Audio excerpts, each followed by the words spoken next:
Hello friend আমার YouTube চ্যানেলে আমি সবাইকে জানাই অনেক অনেক ধন্যবাদ। আর আমি রুমা। আর আজকে আপনাদের জন্য নিয়ে এলাম আমি আরেকটি নতুন রেসিপি। আর দেখুন, তো আজকে আমি বানাবো চিকেন পকোড়া। তো এখানে নিয়েছি আমি ভিনিগার, এখানে নিয়েছি পেঁয়াজ, এখানে রসুন, কাঁচামরিচ, এক টুকরা আদা, আর এখানে গরম মশলা, আর এখানে নিয়েছি পাউরুটি কয়েক পিস। তো মাংসগুলোকে আমি আগেই ভালো করে ধুয়ে রেখেছিলাম। দেখুন মাংসের পিসটি। তো এবার আমি মাংসটিকে কেটে নেব ভালো করে। আর আমার নতুন রেসিপি যদি ভালো লাগে, আরও রেসিপি পাওয়ার জন্য আমার চ্যানেলটি সাবস্ক্রাইব করে দিন, আর একটি লাইক দিয়ে দিন। যে যেখান থেকেই দেখছেন সাবস্ক্রাইব করে একটি লাইক দিয়ে দিন। আর মাংসগুলোকে আমি একদম কুচু কুচু করে কেটে নেব, যেমন শাক কাটে এরকমভাবে।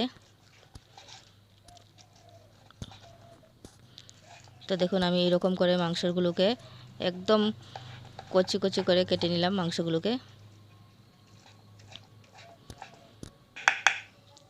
তো এরকম করে দেখুন আমার মাংসগুলো একটার সাথে একটা লেগে নেই, সবটি আলাদা আলাদা হয়ে গেছে। তো এরকম করে আমি মাংসগুলোকে কেটে নিলাম। তো এখন আমি সব মাংসগুলোকে বাটির মধ্যে উঠিয়ে নিলাম। আর তো মাংসগুলো এখন আমি পাউরুটির পুরা জায়গাগুলো বের করে দেব।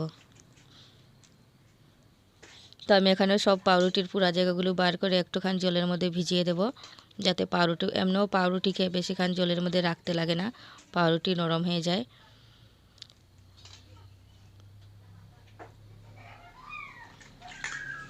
তো দেখুন আমার পাউরুটিগুলো এবার আমি জল থেকে বের করে নিলাম ভালোভাবে। এটির মধ্যে যাতে জল একটুকু না থাকে, এরকম করে ভালো মতো চিপড়ে আমি জলগুলোকে বের করে দিলাম।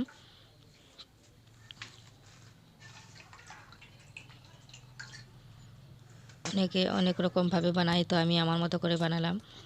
তো এখানে দিয়ে দিলাম আমি রসুন বাটা, কাঁচামরিচ বাটা ও আদা বাটা। আর এখানে দিয়ে দিলাম সামান্য পেঁয়াজ বাটা। তো আমি একটু একটু করেই দিয়েছি। আর মশলা আপনারা আগর দিলাম গরম মশলা। আর মশলা যে যার আন্দাজ মতোই দেবেন। তো এখানে দিলাম আমি হলুদ 1 চামচ থেকেও কম, আর দিয়ে দিলাম জিরা আধা চামচের মতো, আর দিয়ে দিলাম আর একটু জিরা, আর দিয়ে দিলাম আমি 1 চামচ মরিচ গুঁড়ো। তো আমি মরিচ গুঁড়ো এখানে একটু বেশি দিয়েছি যাতে রং হয়। আর দিয়ে দিলাম 1/2 চামচ জিরে ধনে। তার এবার আমি দিয়ে দেবো আধা ঢাকনার মতো ভিনিগার।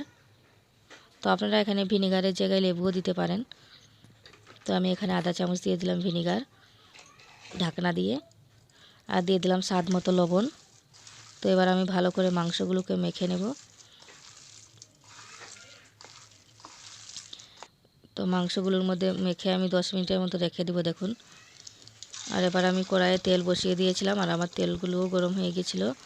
তো আমি এবার মাংসের পকোড়াগুলোকে ভেজে নেব।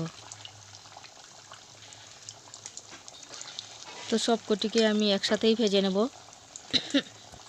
এখানে আমি 6-7টার মতো বানিয়েছি।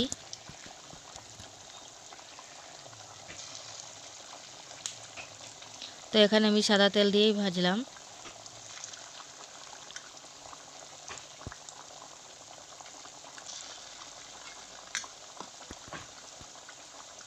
আর যদি আমার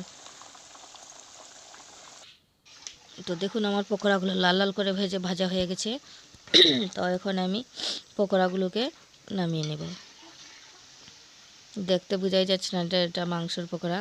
কেউ যদি খেয়ে থাকেন তাহলে বলবেন, আর কেউ যদি না খেয়ে থাকেন তাহলে এইভাবে বানিয়ে খেয়ে দেখবেন হোটেলের মতো।